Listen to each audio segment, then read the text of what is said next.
चिकापासून किंवा साध्या दुधापासून खरवस तुम्ही सगळ्यांनीच खाल्ला असेल, पण आज मी तुम्हाला आंब्याचा खरवस कसा बनवायचा तेही चीक किंवा दूध न वापरता ते दाखवणार आहे. फक्त 3 पदार्थांपासून इतका मऊ लुसलुशीत तोंडात टाकताच विरघळणारा खरवस कसा बनवायचा ते आज मी तुम्हाला दाखवणार आहे. अत्यंत साधी सोपी रेसिपी आहे आणि विशेष म्हणजे घरच्याच साहित्यामध्ये फक्त 3 साहित्यामध्ये इतका मस्त खरवस तयार होतो. चला तर मग लगेचच पाहूया मऊ लुसलुशीत तोंडात टाकताच विरघळणारा आंब्याचा खरवस कसा बनवायचा. नमस्कार, मी प्रेषिताच किचनमध्ये तुम्हा सर्वांचे पुन्हा एकदा खूप खूप स्वागत करते. आज आपण खरवस बनवण्यासाठी कुठेही दूध किंवा चिकाचा वापर करणार नाही आहोत, तर आपल्याला लागणार आहे दही. घरातली कोणती एखादी वाटी किंवा कपाचा वापर करायचा आहे आणि आपल्याला 2 कप एवढं दही लागणार आहे. आणि वजनामध्ये म्हणाल तर हे मी इथे अर्धा किलो एवढं दही घेतलं आहे. दुकानातलं किंवा घरी विरजण लावलेलं दही तुम्ही वापरू शकता, पण फक्त एकच गोष्ट लक्षात घ्यायची, ती म्हणजे फार जास्त आंबट असलेलं दही वापरू नका. थोडंसं आंबटपणा असलेलं दही चालू शकतं. आता या दह्याचा आपल्याला चक्का तयार करून घ्यायचा आहे. म्हणजे जे दह्यामधलं संपूर्ण पाणी आहे ते आपल्याला काढून टाकायचं आहे. त्यासाठी इथे मी एक बाउल घेतला आहे आणि त्यावर एका गाळणी ठेवली आहे आणि वरून सुती किंवा मलमलचा कापड ठेवायचा आणि त्यामध्ये हे 2 वाटी भरून आपल्याला अर्धा किलो दही घालायचं आहे. आता या कापडामध्ये टाकलेलं दही एखाद्या ठिकाणी तुम्ही टांगून ठेवू शकता, म्हणजे त्यामधलं संपूर्ण पाणी निघून येईल. बघू शकता दह्यामधून आत्ताच किती पाणी बाहेर पडायला सुरुवात झाली आहे. किंवा हा कपडा असाच ठेवायचा एकावर एक फोल्ड करून आणि त्यावर एखादी जड वस्तू ठेवायची. इथे मी खलबत्ता ठेवणार आहे आणि अर्धा ते 1 तासासाठी हे असंच ठेवणार आहे. म्हणजे यामधलं संपूर्ण पाणी निघून जाईल आणि आपल्याला अगदी मऊसूत घट्ट असा चक्का मिळेल. दह्यापासून चक्का तयार झाल्यानंतर आता एक मिक्सरचं भांडं घ्यायचं आहे आणि त्यामध्ये ज्या वाटीने आपण 2 वाटी दही मोजून घेतलं त्याच वाटीने साधारण पाऊण वाटी एवढा आपल्याला आंब्याचा गर घ्यायचा आहे. तो मिक्सरमध्ये घालायचा आहे आणि दूध, पाणी किंवा आणखी काही न घालता फक्त मिक्सरला फिरवून घ्यायचं आहे. इथे बघू शकता आंबा मी मिक्सरला फिरवून घेतला आहे. आता यामध्ये त्याच वाटीने आपल्याला पाऊण वाटी भरून कंडेन्स मिल्क घालायचं आहे. कोणत्याही ब्रँडचं तुम्ही कंडेन्स मिल्क वापरू शकता, म्हणजे मिल्कमेड वापरू शकता. आज मी इथे अमूलचं कंडेन्स मिल्क वापरलं आहे. आता तुम्ही म्हणाला आमच्याकडे कंडेन्स मिल्क नसेल किंवा आम्हाला घालायचं नसेल तर त्याऐवजी काय घालू शकतो? तर त्याऐवजी तुम्ही मिल्क पावडर घालू शकता आणि थोडीशी साखर घालू शकता. म्हणजे 4 ते 5 चमचे मिल्क पावडर घालायची आणि गरजेनुसार साखर घालायची. आंबा तुम्ही घेतलेलं कितपत गोड आहे त्यानुसार साखर घालायची आहे. एवढंच करायचं आहे. आता मिक्सरचं झाकण लावायचं आणि या वाटलेल्या आंब्यासोबतच आपल्याला हे कंडेन्स मिल्क फिरवून घ्यायचं आहे. तयार झालेलं मिश्रण एका बाउलमध्ये मी काढून घेणार आहे. याची कन्सिस्टन्सी तुम्ही बघू शकता. किती मस्त मऊसूत आणि फुललं गेलं आहे ते. आता यामध्ये मगाशी जो मी बनवत ठेवलेला चक्का तो यामध्ये घातला आहे. बघू शकता केवढूसा चक्का झालेला अर्धा लिटर दह्याचा. संपूर्ण त्या पाणी त्यामधलं निघून गेलं आहे आणि एकदम जशी क्रीम असते तशा पद्धतीने हा चक्का तयार झाला आहे. फक्त एकच टिप लक्षात घ्यायची हा पदार्थ करताना, की अजिबात चक्क्यामध्ये पाणी नको.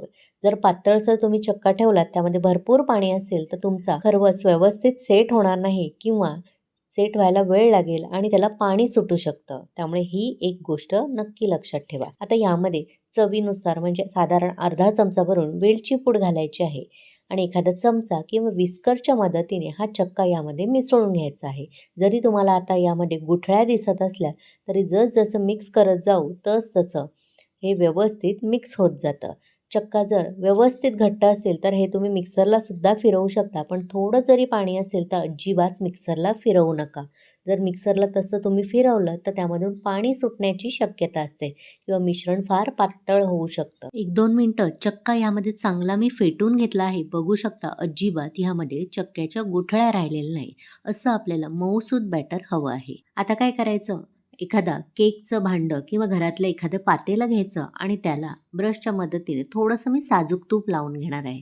गोडाचा पदार्थ आहे त्यामुळे मी साजूक तुपाचा वापर केलेला आहे. तुम्ही तेलसुद्धा लावू शकता. आता वरून एखादा बटर पेपर असेल तुमच्या घरात तर बटर पेपर लावू शकता. नसेल तर काहीच हरकत नाही. फक्त तेल किंवा तूप लावून घ्यायचं आणि त्यामध्ये हे मिश्रण ओतून घ्यायचं आहे. माझ्याकडे बटर पेपर होता आणि त्याने सहज हे वेगळं होतं भांड्यापासून म्हणून मी इथे वापरलं आहे. असं व्यवस्थित लावून घ्यायचं आणि बटर पेपरला सुद्धा थोडंसं मी साजूक तूप लावून घेणार आहे. म्हणजे खरवस आपला सहज सुटला जाईल. आता आपण जे तयार केलेलं मिश्रण आहे ते या डब्यामध्ये संपूर्ण असं ओतून घ्यायचं आहे. मिश्रण तुम्ही बघू शकता सहज पळीवरून पडत नाहीये इतकं हे थोडंसं घट्टसर आहे. अशीच कन्सिस्टन्सी हवी आहे. आता एखाद्या पळीने असं व्यवस्थित सेट करून घ्यायचं आणि हलकंसं असं टॅप करून घ्यायचं आहे. म्हणजे हवेचे बुडबुडे मध्ये राहिले असतील तर ते निघून जातील. आता हा खरवस शिजवताना त्यावर वरून पाणी पडू नये त्यासाठी एखादा फॉइल पेपर असा वरून घट्ट लावून घ्यायचा आहे. म्हणजे वाफेचं पाणी अजिबात ह्यामध्ये पडणार नाही. आता गॅसवर मी एक कढई ठेवली आहे. त्यामध्ये 2 ते 3 ग्लास पाणी घालून चांगलं खळखळून उकळवून घेतलं आहे. त्यामध्ये एखादा स्टँड किंवा अशी रिंग ठेवायची. गॅसची आच कमी करायची म्हणजे वाफ लागणार नाही हाताला. आता ह्यावर आपण जो डब्बा पॅक करून ठेवलेला आहे खरवसाच्या मिश्रणाचा तो ठेवायचा आहे आणि झाकण लावून घ्यायचं आहे. झाकणाला सुद्धा बघू शकता मी असं कापड गुंडाळून ठेवलं आहे म्हणजे झाकणावर जे पाणी साचेल ते यामध्ये पडणार नाही. तुम्हाला जर असं कापड लावायचं नसेल तर झाकणाला जे छिद्र असतं ते तुम्हाला बंद करून घ्यायचं आहे. म्हणजे तसं केल्यामुळे सुद्धा फारसं पाणी पडणार नाही खाली. आता हे झाकण लावायचं आहे आणि गॅसची आच मध्यम करायची आहे आणि मध्यम आचेवर 20 ते 25 मिनिटं हा खरवस आपल्याला शिजवून घ्यायचा आहे. 20 मिनिटानंतर एकदा चेक करायचं खरवस झाला की नाही. नसेल झाला तर थोडा वेळ आणखीन शिजवून घेऊ शकता. इथे साधारण 25 मिनिटं झाली आहेत. इथे आता मी झाकण उघडून घेते. या अगोदर मी 20 मिनिटांनी चेक केलेला खरवस झाला नव्हता त्यामुळे आणखीन 5 मिनिटं मी शिजवून घेतला आहे. आता लगेचच गॅस बंद करून हा डबा आपल्याला ओट्यावर काढून घ्यायचा आहे.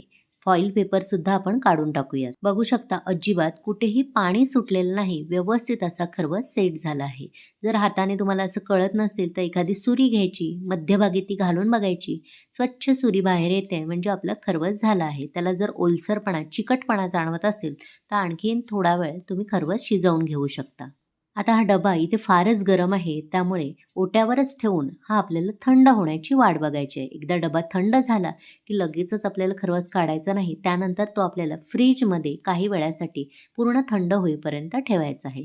इथे बघू शकता काही वेळ मी थंड झाल्यानंतर फ्रीजमध्ये ठेवलेला पाण्यावरूनच तुम्हाला कळलं असेल व्यवस्थित हा खरवस थंड झाला आहे. फ्रीजरमध्ये ठेवायचा नाही.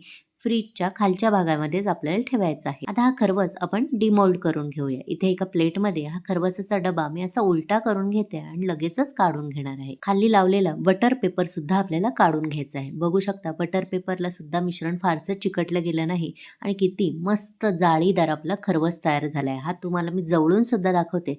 यावर पडलेली छोटी छोटी जाळी तुम्ही बघू शकता. किती मस्त झाला आहे. खरवस किती सुंदर सेट झाला आहे बघा. अजिबात त्याला पाणी सुटलं गेलं नाही. म्हणूनच मी तुम्हाला सुरुवातीला सांगितलेलं चक्क्यामध्ये जरासुद्धा पाणी राहता कामा नाही. तरच इतका मस्त खरवस सेट होईल. आता हा खरवस आणखीन सुंदर दिसण्यासाठी वरून थोडेसे मी आंब्याचे असे छोटे छोटे तुकडे लावून घेणार आहे. तुम्ही सुद्धा मी सांगितलेल्या पद्धतीनं असं खरवस करून बघा आणि कसा झाला ते कमेंट करून मला नक्की कळवा. अप्रतिम चव येते. तुम्ही एकदा अशा पद्धतीने खरवस आंब्याचा केलात की पुन्हा पुन्हा कराल याची खात्री मी तुम्हाला देते. आजची माझी रेसिपी आवडली असेल तर एक लाईक करा. जास्तीत जास्त लोकांना शेअर करा. प्रेषित आज किचनला सबस्क्राईब केलं नसेल तर लगेचच सबस्क्राईब करा. सोबतच नोटिफिकेशनचं ऑलचं बटन दाबा जेणेकरून माझ्या अशाच सर्व रेसिपी तुम्हाला लगेचच पाहता येतील. हा खरवस सुरीने मी तुम्हाला कापून सुद्धा दाखवते. टेक्स्चर बघू शकता किती मस्त मऊसूत झाला आहे. हलक्या हाताने अगदी आपल्याला अलगद कापून घ्यायचं आहे आणि जवळून सुद्धा दाखवते. पाहू शकता किती सुंदर झाला आहे आणि त्याला छोटी छिद्र पडली आहेत जशी खरवसाला पडतात अगदी त्याचप्रमाणे. एका चमच्याच्या मदतीने हा खरवस मी तुम्हाला तोडून सुद्धा दाखवते. टेक्स्चर बघू शकता किती सुंदर आला आहे. अजिबात पाणी सुटलेलं नाही. मऊ लुसलुशीत तोंडात टाकताच विरघळणारा आंब्याचा खरवस तयार आहे. तुम्ही सुद्धा नक्की करून बघा. चला तर मग पुन्हा भेटू अशाच मस्त स्वादिष्ट भरपूर टिप्स आणि एखाद्या वेगळ्या रेसिपीसह. धन्यवाद.